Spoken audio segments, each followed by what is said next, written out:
If that morning Ethan hadn't stopped his van at the intersection to help a blind old man cross the street, he might not have lost his job, but perhaps he would have lost himself if he hadn't done the right thing. Atlanta, a damp morning at the tail end of winter. The clock on the dashboard read 7:03 a.m. The sky was sunk in a pale gray with a fine drizzle scattering like pinpricks across the cold pavement. Wind whispered through the rows of townhouses carrying a melancholic hush. Ethan Porter, 36 years old, was behind the wheel of his white delivery van emblazoned with the logo of Fresh Root, an upscale grocery chain. He'd just dropped off his third order of the day and was en route to the next. On the dashboard sat a thick list of deliveries next to a cheap cup of coffee gone cold and a photo of his son Mason, 9 years old, grinning with 2 missing teeth. Thick glasses perched on his nose, holding up a T-Rex model triumphantly. As a single father for nearly 3 years, Ethan had mastered the art of juggling it all, from waking at 5 a.m. to whip up breakfast, pushing Mason to school in a rickety stroller, then rushing to catch the company bus. Every day blurred into the next, filled with numbers, delivery schedules, customer ratings, and attention that clung to his throat like a noose. But that morning, something made him stop. At the intersection of Peachtree and 12th Street, an old man dressed in a threadbare coat and a wool cap leaning on a cane was fumbling at the curb's edge. His face wasn't directed at anyone. His blind eyes stared blankly ahead, his trembling hand sweeping the cane in tentative arcs. Horns blared incessantly. Pedestrians hurried by without a glance. A luxury SUV sped past, nearly splashing water onto the man's feet. Ethan felt his heart clench. He pulled the van to the curb, flicked on the hazard lights, and jumped out, ignoring the honks behind him and the muttered curses. "Sir, can I help you cross?" he asked, gently touching the man's elbow. The old man nodded slowly. "Thank you, son. My ears aren't what they used to be. Can't hear the signals clearly." Ethan glanced around, then guided him across, step by careful step, amid the rushing traffic. He shielded the man from the rain with his own body, eyes scanning all directions, his grip firm to prevent a slip on the slick white lines. A passerby shot him a look as if he'd done something insane. Another shook their head and quickened their pace. But for Ethan, there was only the old man, and the shaking hand clutching his arm like clinging to the last shred of humanity in a city too hurried to care. When they reached the other side, the man turned. "You're the first one to stop today, maybe all week." Ethan squeezed his hand lightly. "It's no trouble, sir. Consider it a lucky day." He hurried back to the van. The clock now read 7:21. 17 minutes. On his phone screen were 5 missed calls, all from his boss. A warning text glared, "Delay reported, VIP client canceled. Report to office immediately after deliveries." Ethan knew what awaited him, but he didn't regret it. By noon, after finishing the remaining deliveries in a numb silence, Ethan drove back to the company headquarters. No music, no radio. Just the patter of rain and the heavy thud of his heart. In the office, his manager Brian, with slicked-back hair and an expensive watch, eyed him from head to toe like a stain on the carpet. "Porter, in here." No greetings. No chance to explain. "You were 17 minutes late. Delayed delivery, VIP client canceled the order and filed a complaint. This was Marvin Bell, director of the Southwest Bank. You know, one of our biggest accounts." Ethan gripped his backpack strap. "I just helped a blind man cross. He couldn't do it alone. Everyone ignored him." "I don't care," Brian snapped. "Rules are rules. We don't hire social workers. We need people who are on-time efficient, no excuses." "So, helping someone is an excuse?" Ethan asked, meeting his gaze. "I'm not making the rules. I'm keeping the company running. You're suspended effective immediately." No appeals. No second thoughts. Ethan left the room, packed his things into his worn canvas bag, and walked past his coworkers' desks, their eyes averted, like avoiding contagion. That afternoon, he returned to his cramped rental apartment in Decatur. Mason was on the living room floor coloring a geography map. Seeing his father's drained face, the boy looked up. "Dad, what's wrong? They making you work overtime again?" Ethan forced a smile, hiding his reddened eyes. "No, I'll be home for a few days." "That's awesome. You can help me with the dinosaur model, right?" Ethan sat beside him, hand on the boy's soft hair. The world outside might shut him out, but in this small room with his son's eyes, everything still had a reason to keep going. That evening, as Mason slept, the phone rang. An unknown number. "Are you Ethan Porter?" "Yes, who is this?"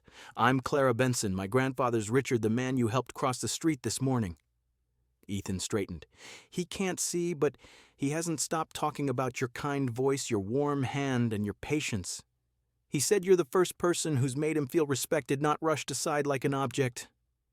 Ethan went quiet. Then softly, "I just did what anyone should." Clara paused. Then she asked, "Can you meet me just for coffee, so I can thank you on his behalf?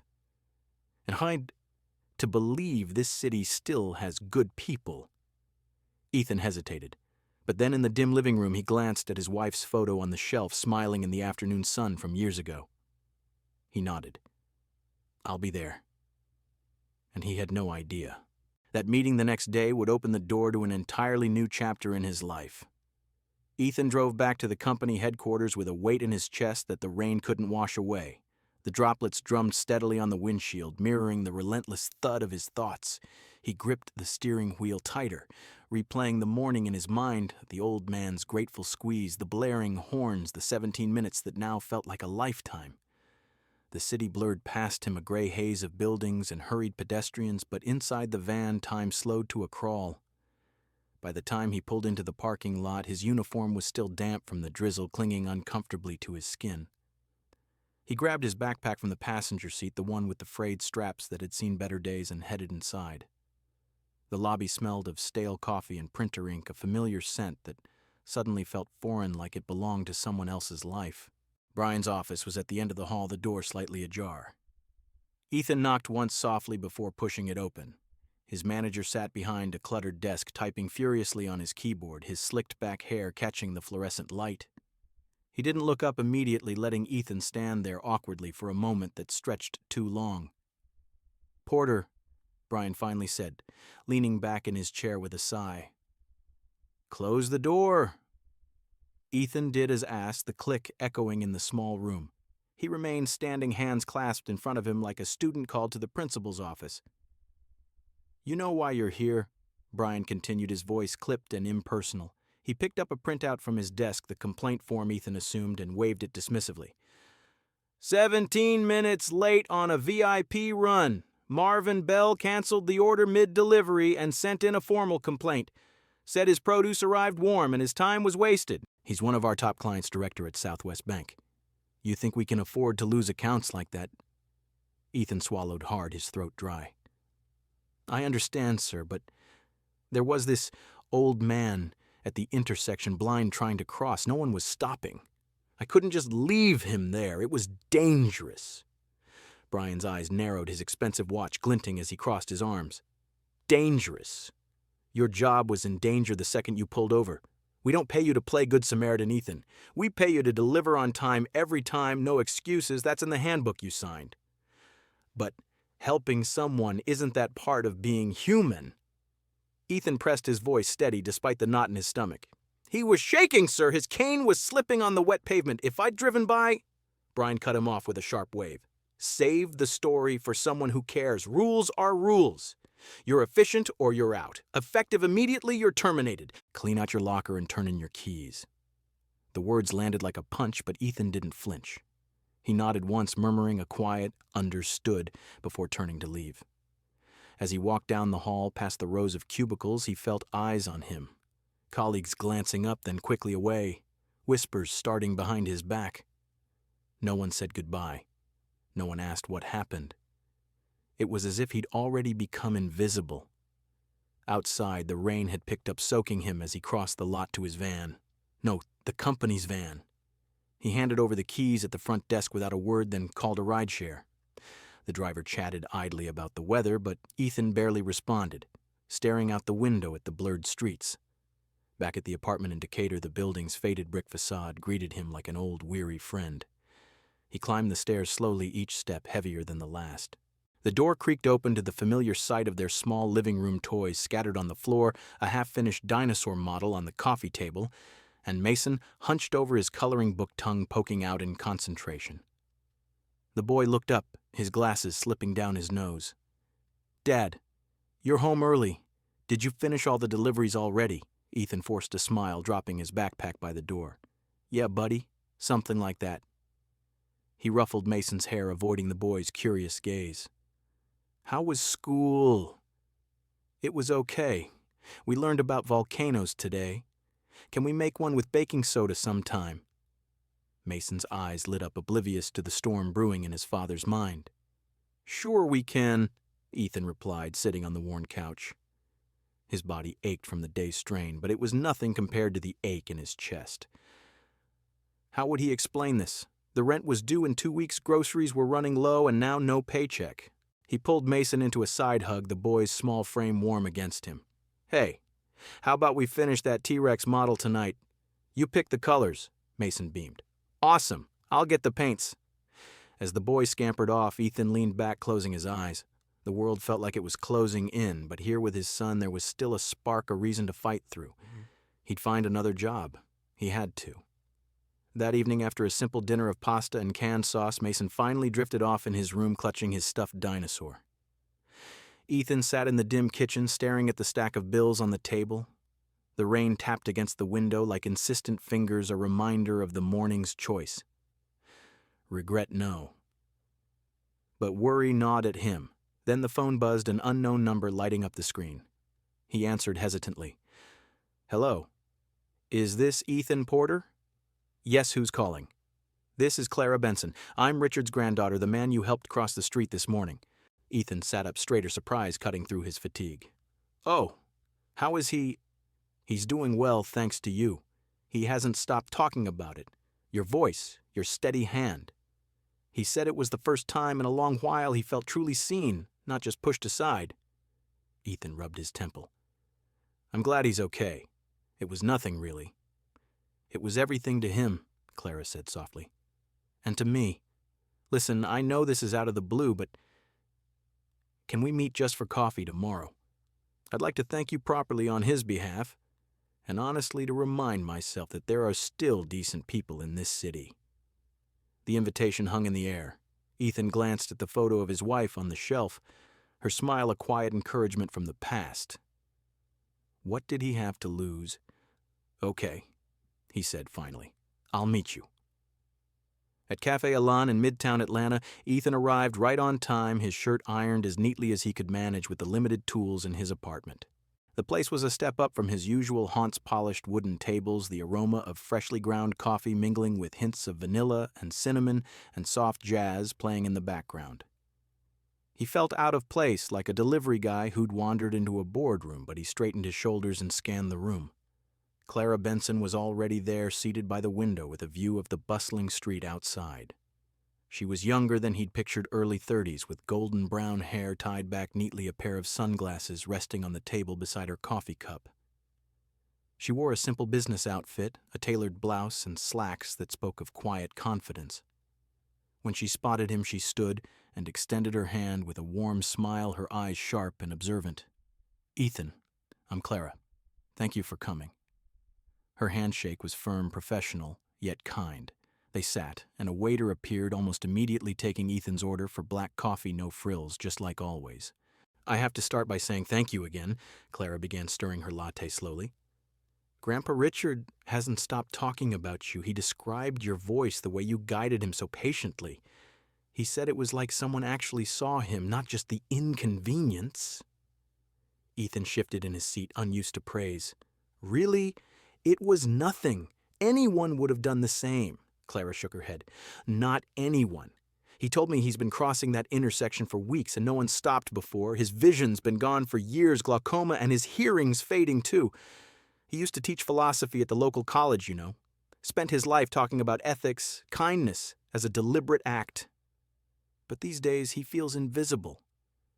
What you did, it reminded him he's still part of the world." Ethan listened, the coffee arriving just in time to give him something to do with his hands. He took a sip, the bitterness grounding him. "Sounds like a good man. I'm glad I could help. My own dad. He passed a few years back, but he was the type who'd stop for anyone." Guess it rubbed off. They talked for over an hour, the conversation flowing more easily than Ethan expected.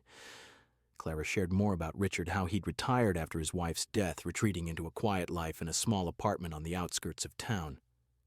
"He still quotes Socrates at dinner," she said with a fond laugh. "But the isolation, it's hard. I visit when I can, but work keeps me busy." Ethan opened up a bit, too, about Mason, the dinosaur-obsessed 9-year-old who made every hardship worth it. He mentioned the mornings rushing to get him to school, the evenings piecing together models or reading bedtime stories about prehistoric adventures. "It's just us now," he said quietly. "My wife, Sarah, she died in a car accident 3 years ago. Hit and run. Left me with a mountain of medical bills and a kid who asks questions I don't always have answers for." Clara's expression softened, genuine empathy in her eyes. "I'm so sorry. That sounds incredibly tough. I've had my share of losses, too. My parents passed when I was young, so Grandpa raised me. He's all the family I have left, but work, it helps fill the gaps." She paused, glancing out the window at the passing cars. "Actually, that's part of why I wanted to meet. I heard about your job from Grandpa. He was heartbroken when I mentioned it casually, and he insisted I find out more. Said a man like you shouldn't suffer for doing right." Ethan tensed, setting his cup down. "How did you—" "I have resources," Clara said gently, no arrogance in her tone. "But please don't think I'm prying. I wanted to help if I can." As the conversation wound down, Clara reached into her bag and pulled out an envelope.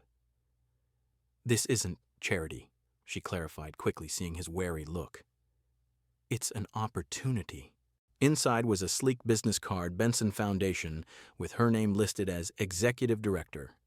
Below it in smaller print, a connection to Benson Capital, a major financial group in Atlanta that Ethan had vaguely heard of in passing news.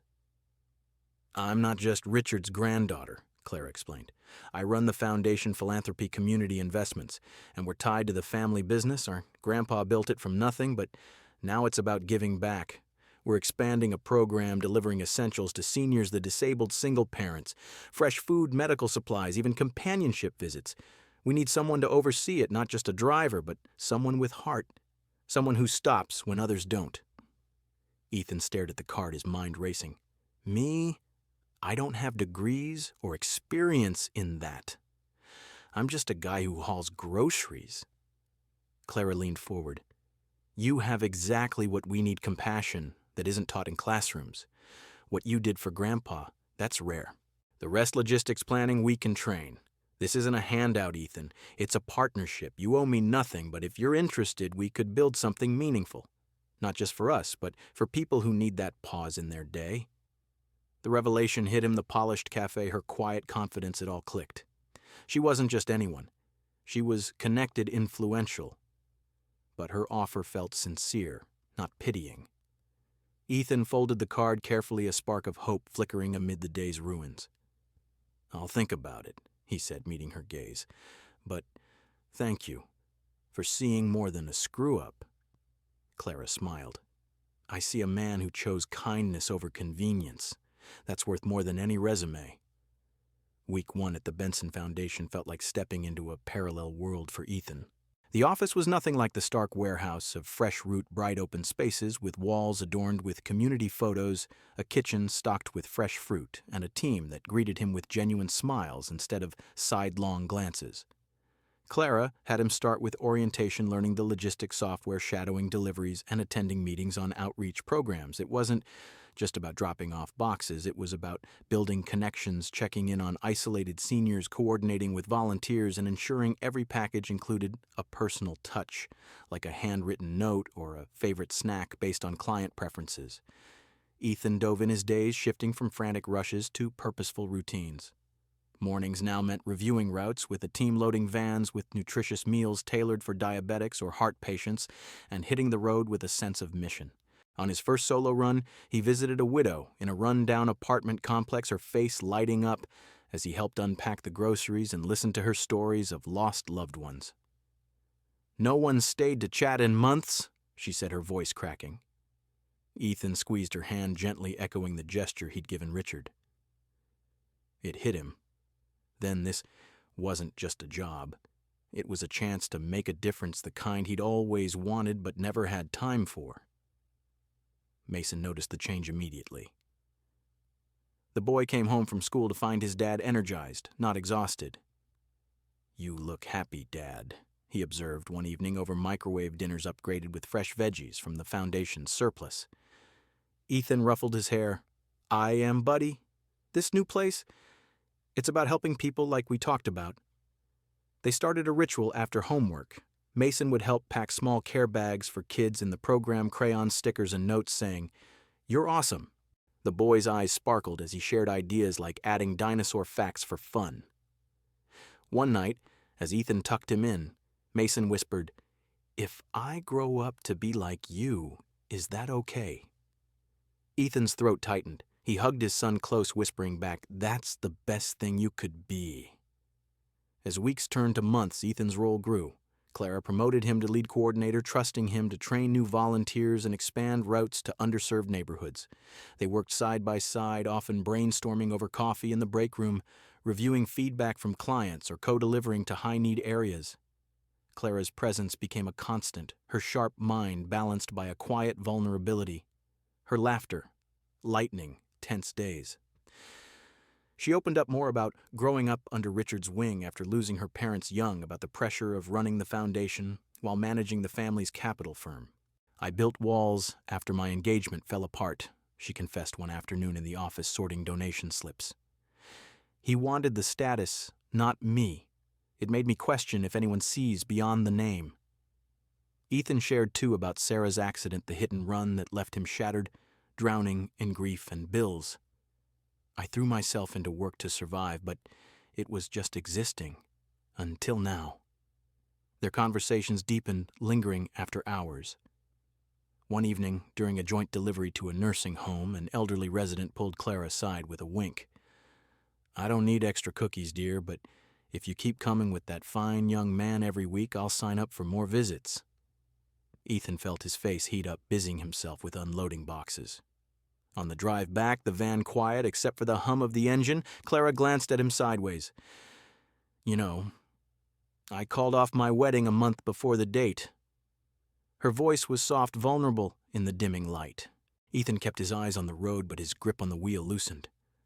"I'm sorry. Sounds painful." It was, but maybe it was for the best. It took losing that to find this. She paused, her hand brushing his arm lightly. "To meet someone who stops for the right reasons." He looked at her, then the city lights reflecting in her eyes. "I think the one who lost out was him. He missed something incredible." Clara's gaze held his a beat longer than usual, a spark igniting in the space between them. It wasn't rushed, this growing connection, not fireworks, but a steady warmth, built on shared values and quiet moments. Ethan found himself looking forward to their talks, to the way she challenged him to think bigger about the program, to how she made him feel seen, not just as a father or a worker, but as a man worthy of more. By the end of his third month, the changes were tangible. The program had added 2 new vans, serving 50 more clients weekly. Ethan presented at a team meeting, his voice confident as he shared success stories like the veteran who'd written a thank you note, crediting the visits for pulling him from depression. Clara watched from the back, her smile proud. After in the hallway, she touched his shoulder. "You're transforming this place, Ethan, and maybe me too." He met her eyes, the air thick with unspoken possibility. "It's mutual." 1 year later, Ethan sat in the cozy living room of his new home on the outskirts of Atlanta, a modest but bright house with a small yard where Mason could run around without worrying about traffic. The walls were alive with memories-framed photos of Mason grinning alongside Richard during their weekly visits, snapshots of Foundation volunteers at community events, and one prominent image of Ethan and Clara standing proudly in front of the Heartline delivery office. Signed their joint initiative, now a Benson and Porter collaboration. The program had exploded in scope. What started as a local delivery service had expanded to 3 cities with over 100 volunteers and partnerships with local farms for fresh produce. Ethan wasn't just an employee anymore. As co-executive director, he led strategy sessions, secured grants, and inspired teams with stories of impact. Like the single mother who'd written a tearful letter about how the weekly visits had pulled her family from the brink of hunger. The work filled him with purpose, turning his days from survival mode to something meaningful, something that honored Sarah's memory while building a future. But the real transformation was personal. Mason had blossomed, his once shy demeanor replaced by confidence. He volunteered at events packing boxes with the same enthusiasm he once reserved for dinosaur models. "Dad, we're like superheroes," he'd say, beaming as they loaded vans together. Ethan watched his son grow, knowing the foundation had given them stability, no more scraping by on odd jobs or worrying about the next bill. And then there was Clara. Their bond had deepened slowly like roots taking hold in fertile soil. Shared late-night planning sessions turned into dinners walks in the park with Mason and quiet evenings where they'd talk about everything from philosophy, courtesy of Richard's influence, to their shared scars of loss. Clara's walls had crumbled, revealing a woman who was as vulnerable as she was strong. Ethan found himself drawn to her laughter, her determination, the way she saw potential in people others overlooked, just as she'd seen it in him. The turning point came on Mason's 10th birthday. The house was filled with the scent of homemade cake Clara's recipe baked with the boys' favorite chocolate chips. Balloons bobbed from the ceiling, and a small group gathered Richard in his armchair, regaling everyone with old teaching tales. A few foundation volunteers who'd become like family, and Mason's school friends chasing each other in the yard. As the candles flickered on the cake, everyone sang off-key but with heart. Mason closed his eyes, took a deep breath, and blew them out. The room erupted in cheers. "What did you wish for, kiddo?" Ethan asked, ruffling his hair. Mason glanced at Clara, then back at his dad, his face serious, beyond his years.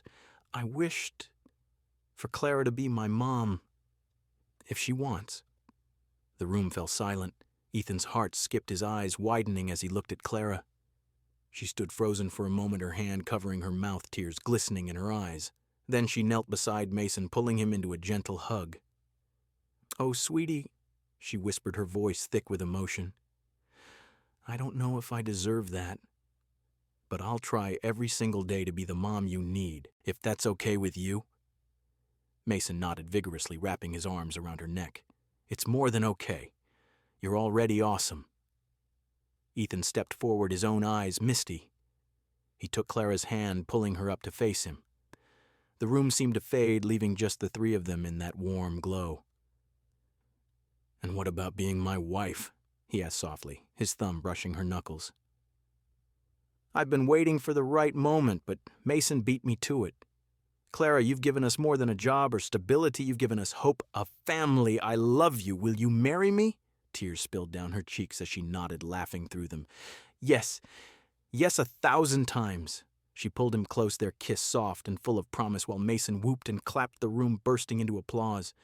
Richard raised his glass from his chair. "To kindness that comes full circle," he said, his voice steady despite his age. "You stopped for me, son, and look what it started." Months later, the wedding was simple, a garden ceremony at the Foundation's community center surrounded by those they'd helped and those who'd helped them. Mason walked Clara down the aisle, beaming in his little suit. Richard gave a toast about ethics in action, and the volunteers cheered as Ethan and Clara exchanged vows, promising to build a life of compassion one day at a time. Heartline Delivery continued to thrive, now a model for similar programs nationwide. Ethan balanced leadership with fatherhood teaching, Mason the value of pausing for others, and Clara, she found in Ethan and Mason the family she'd longed for, her once guarded heart open wide. Sometimes the thing that changes a life isn't a miracle. It's one person daring to stop amid the rush. Ethan had pulled over for a stranger, losing a job, but gaining everything: purpose, love, a legacy of goodness that rippled out, touching lives far beyond that rainy intersection. In a world that moved too fast, he chose kindness, and it chose him back.